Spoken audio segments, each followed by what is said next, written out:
Hello, friends, and welcome to Sleep Tight Stories. Every week, we celebrate our supporters through shoutouts and personal birthday messages. We think this is also a fun way for us to hear about all the amazing places that you, our listeners, come from. I'd like to say hello to Violet in Citrus Heights, California. Mommy loves you and hopes these stories continue to inspire your imagination. And hello and congratulations to Mateo, who just turned 11 years old and graduated from 5th grade on June 14th. Lorenzo, who has just finished 2nd grade, and Noah, who graduated from kindergarten on June 14th. Mama and Papa are so proud of all their boys. Happy belated birthday to Gina, who turned 10 on June 8th. Wishing you a long-lasting life full of happiness and joy. Keep working hard in school and at skating. Mom and Dad, Katie and Tina love you very much and are the happiest to have you. Happy belated birthday to Avni from New York City, who turned 7 on June 17th. Love your mama and daddy and brother. Happy belated 7th birthday to Henry from Memphis, Tennessee, who had a birthday on June 22nd, from Mom, Dad, and Annie. They are so proud of you. Happy belated birthday to Irving, who turned 8 on June 23rd. Love Mom, Dad, Piper, Lucian, Ginny, and Faye. Happy birthday and go Crew! Happy birthday to Elliot and Ben in Kansas City from your parents, who are so proud of you and love you both very much. Happy birthday to Maddie from Mommy, Daddy, and Maisie. They are amazed by you every day and love you so much.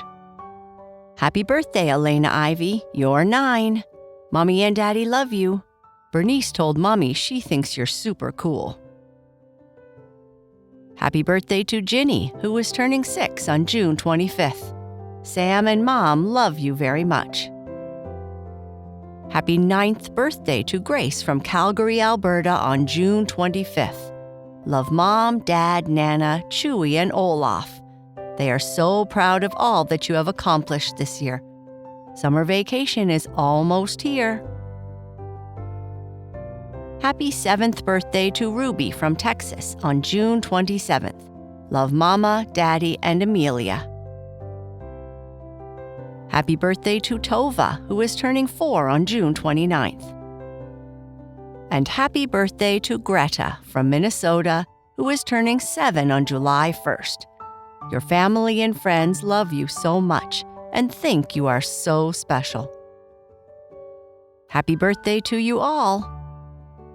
To reserve your special shout-out, please visit sleeptightstories.org/support. We can't wait to celebrate with you.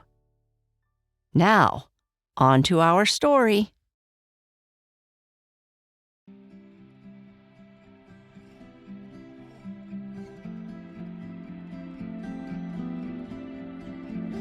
This is a story about Solomon Owl. He lives in the woods, and his voice can be heard throughout the forest. A lot of the animals are afraid of him and keep as far away as possible. Once he has found a tree to be his home, the others know which areas to avoid. One evening, he meets Mr. Frog, and Mr. Frog hopes he can sneak away. The Tale of Solomon Owl, Part 1. When Johnny Green was younger, it always scared him to hear Solomon Owl's deep-toned voice calling in the woods after dark. Hoo, hoo, hoo. That cry was enough to send Johnny Green hurrying into the farmhouse, though sometimes he paused in the doorway to listen. Especially if Solomon Owl happened to be laughing. His ha-ha-hoo booming across the meadow on a crisp fall evening. when the big yellow moon hung over the fields of corn shocks and pumpkins, sounded almost as if Solomon were laughing at the little boy. Of course, as he grew older, Johnny Green no longer shivered on hearing Solomon's rolling call. When Solomon laughed, Johnny Green would laugh too. But Solomon Owl never knew that, for often he was half a mile from the farm buildings. A hoot owl, Johnny Green called him, and anyone who heard Solomon hooting in the evening or just before sunrise would have agreed that it was a good name for him. But he was really a barred owl, for he had bars of white across his feathers. If you had happened to catch Solomon Owl resting among the thick hemlocks near the foot of the Blue Mountain where he lived, you would have thought that he looked strangely like a human being. He had no horns or ear tufts, like some of the other owls wore. And his great pale face with its black eyes made him seem very wise and serious. In spite of the mild, questioning look upon his face whenever anyone surprised him in the daytime, Solomon Owl was the noisiest of all the different families of owls in Pleasant Valley. There were the barn owls, the long-eared owls, the short-eared owls, the saw-whet owls, the screech owls, but there's no use in naming all of them. There wasn't one of them that could equal Solomon Owl's laughing and hooting and shrieking and wailing at night. During the day, however, Solomon Owl was quiet. One reason for his silence was that he generally slept when the sun was shining. And when most people were sleeping, Solomon Owl was as wide awake as could be. He was a night prowler, if there ever was one, and he could see a mouse on the darkest night, even if it stirred ever so slightly. That was unfortunate for the mice. But luckily for them, Solomon Owl couldn't be in more than one place at a time. Otherwise, there wouldn't have been a mouse left in Pleasant Valley, if he could have had his way. And though he didn't help the mice, he helped Farmer Green by catching them. Upon his arrival as a stranger in Pleasant Valley, Solomon Owl looked about carefully for a place to live.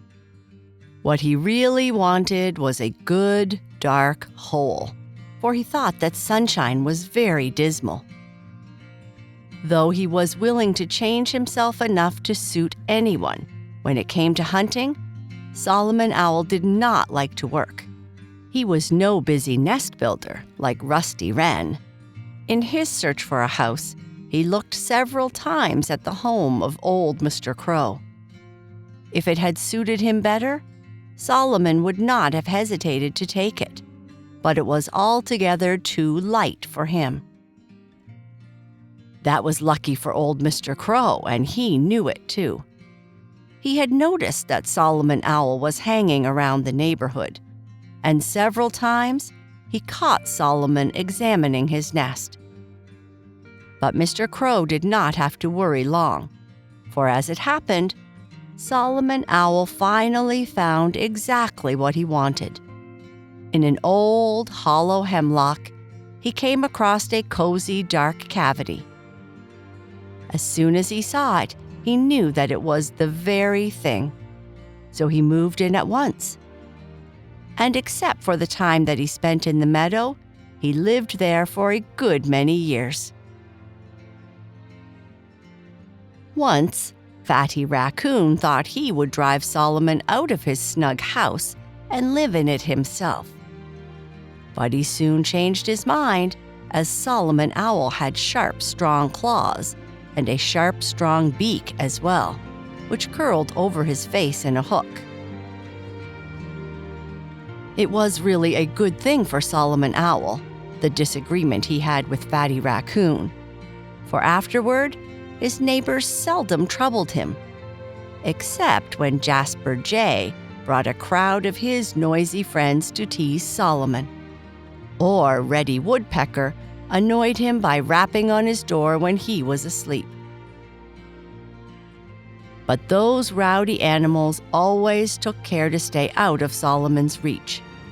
And when Jasper Jay met Solomon alone in the woods at dawn or dusk, he was very polite to Solomon. It was, "Howdy do, Mr. Owl," and "I hope you're well today." If Solomon Owl chanced to hoot on those occasions, Jasper Jay would jump almost out of his bright blue coat. Then Solomon's deep laughter would echo through the woods. You see, though not nearly as wise as he appeared, Solomon Owl knew well enough how to scare some people. It was a warm summer's evening, so warm that Mr. Frog, the tailor, had taken his sewing outside his tailor's shop and seated himself cross-legged upon the bank of the brook, where he sang and sewed without ceasing, except to take a swim now and then in the cool water, to stretch his legs, as he claimed. He was making a new suit of blue clothes for Jasper Jay, and since Jasper Jay was such a nice dresser and very particular, Mr. Frog was paying special attention to his sewing. Usually he did his work quickly, but now after every 5 stitches that he put into his work, he stopped to take out 10. And so he was not getting finished very quickly. He had been working steadily since early morning, and Jasper Jay's suit was farther than ever from being finished. Since he was a most cheerful person, Mr. Frog did not mind that. Indeed, he was more than pleased, because the more often he took a swim, the fewer stitches he lost. So he sang the merriest songs he knew. The light was fading fast when a hollow laugh startled Mr. Frog. It seemed to come from the willow tree right over his head, and he knew without looking up that it was Solomon Owl's deep voice. Mr. Frog tried to leap into the brook, but when he uncrossed his legs, in his haste he tangled them up in his sewing, and all he could do was to turn a somersault backwards among some bulrushes, hoping that Solomon Owl had not seen him. It is no secret that Mr. Frog was very afraid of Solomon Owl. Some of Mr. Frog's friends had mysteriously disappeared, and they had last been seen in Solomon's company. As it happened, Mr. Frog had hoped for no reason, for Solomon Owl only laughed more loudly than before. And then he said, "What are you afraid of, Mr. Frog?" The tailor knew at once that he was caught. So he hopped nimbly to his feet and answered that there was nothing to be afraid of, so far as he could see. It was a true statement, too, because Mr. Frog had not yet discovered Solomon Owl's exact whereabouts. But he learned them soon, for Solomon immediately dropped down from the big willow and landed on the bank near Mr. Frog. Altogether, too near him, in fact, for the tailor's comfort. Solomon looked at Mr. Frog very seriously, and he thought that he shivered. "What's the matter? Are you ill?" Solomon Owl inquired. "You seem to be shaking." "Just a touch of chills and fever, probably," replied Mr. Frog with an uneasy smile. "You know it's very damp here." "You don't look to be in the best of health, that's a fact," Solomon Owl remarked. "You appear to me to be somewhat green in the face." And he laughed once more, the same laugh. Mr. Frog couldn't help jumping because the sound alarmed him. "Don't be worried," said Solomon Owl. "I like all the frog family." At that remark, Mr. Frog jumped. That was exactly the trouble. It was no wonder that Mr. Frog swallowed rapidly 16 times before he could say another word. While Mr. Frog was swallowing nothing rapidly, he was thinking rapidly too. There was something about Solomon Owl's big, staring eyes that made Mr. Frog feel uncomfortable.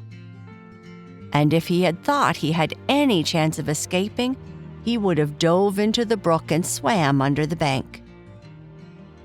But Solomon Owl was too near him for that, and Mr. Frog was afraid he would pounce upon him at any moment. So he quickly thought of a plan to save himself.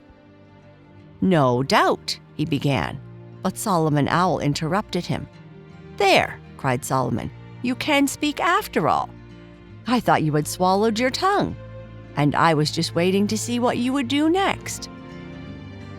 Mr. Frog managed to laugh at the joke, though. To tell the truth, he felt more nervous than ever. He saw what was in Solomon Owl's mind. "No doubt," Mr. Frog resumed, "no doubt you've come to ask me to make you a new suit of clothes." Now, Solomon Owl had had no such idea at all, but when it was mentioned to him, he rather liked it. "Will you?" he asked with a highly interested air. "Why, certainly," the tailor replied. And for the first time since he had turned his backward somersault into the bulrushes, he smiled widely. "I'll tell you what I'll do," he said. "First, I will make you a coat for free. And second, if you like it, I will then make you a waistcoat and trousers at double rates." Solomon Owl liked the thought of getting a coat for nothing, but for all that, he looked at Mr. Frog somewhat doubtfully. "Will it take you long?" he asked. "No, indeed," Mr. Frog told him. "I'll make your coat while you wait." "Oh, I wasn't going away," Solomon assured him with an odd look, which made Mr. Frog shiver again. "Be quick, please, because I have some important business to attend to." Mr. Frog couldn't help wondering if it wasn't himself that Solomon Owl was going to attend to. In spite of his fears, he went to cut some cloth that hung just outside his door. "Stop!" Solomon Owl cried in a voice that seemed to shake the very ground. "You haven't measured me yet." "It's not necessary," Mr. Frog explained smoothly. "I've become so skillful that one look at an elegant figure like yours is all that I need." Naturally, Mr. Frog's remark pleased Solomon Owl, and he uttered 10 rapid hoots, which served to make Mr. Frog's fingers fly all the faster. Soon he was sewing Solomon's coat with long stitches. And though his needle slipped now and then, he did not pause to take out a single stitch. For some reason, Mr. Frog was in a great hurry. Solomon Owl did not appear to notice that the tailor was not paying much attention to his sewing. Perhaps Mr. Frog worked so fast that Solomon could not see what he was doing. Anyhow, he was delighted when Mr. Frog suddenly cried, "It's finished!" And then he tossed the coat to Solomon. "Try it on," he said. "I want to see how well it fits you." Solomon Owl held up the garment and looked at it very carefully. And as he examined it, a puzzled look came over his great pale face. There was something about his new coat that he did not understand.